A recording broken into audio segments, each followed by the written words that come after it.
আসসালামু আলাইকুম প্রিয় ভিউয়ার্স, আশা করি সবাই ভালো আছেন।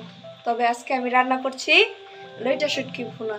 এর জন্য প্রথমে নিয়ে নিয়েছি 50 গ্রাম লইটা শুটকি, আর এখানে নিয়ে নিয়েছি 4টা মাঝারি সাইজের পেঁয়াজ, 4 কোয়া রসুন, আর হচ্ছে বোম্বাই মরিচ, যেহেতু একটু ঝাল ঝাল খেতে ইচ্ছে করছে সেই জন্য। প্রথমে আমি শুটকিটাকে পরিষ্কার করে নেব, তেলে নেওয়া হয়ে গেছে। এখন দিয়ে দেবো 1 কাপ পানি, যাতে শুটকিটা ভালোভাবে পরিষ্কার করা যায়। পরিষ্কার করা হয়ে গেছে।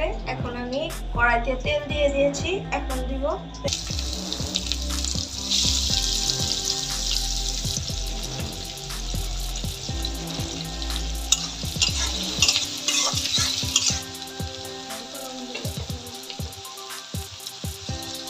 এখন দিয়ে দিচ্ছি পরিমাণ মতো লবণ, যাতে পেঁয়াজটা ভাজা হয়ে যায়।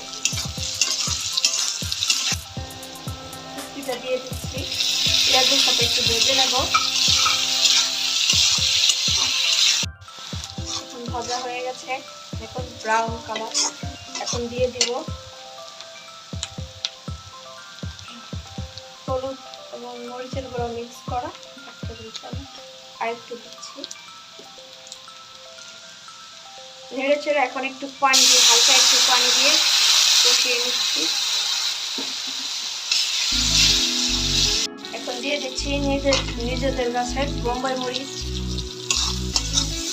একটু পানি দিয়ে দেব রান্নাটা পুরোপুরি হওয়ার জন্য।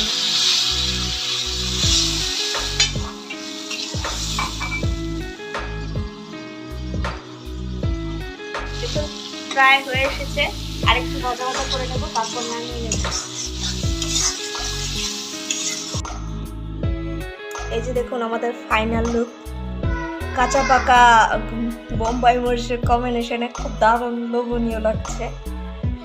ধন্যবাদ সবাইকে, সবাই আমাদের জন্য দোয়া করবেন, আর অনেক অনেক ভালোবাসা রইল সবার জন্য।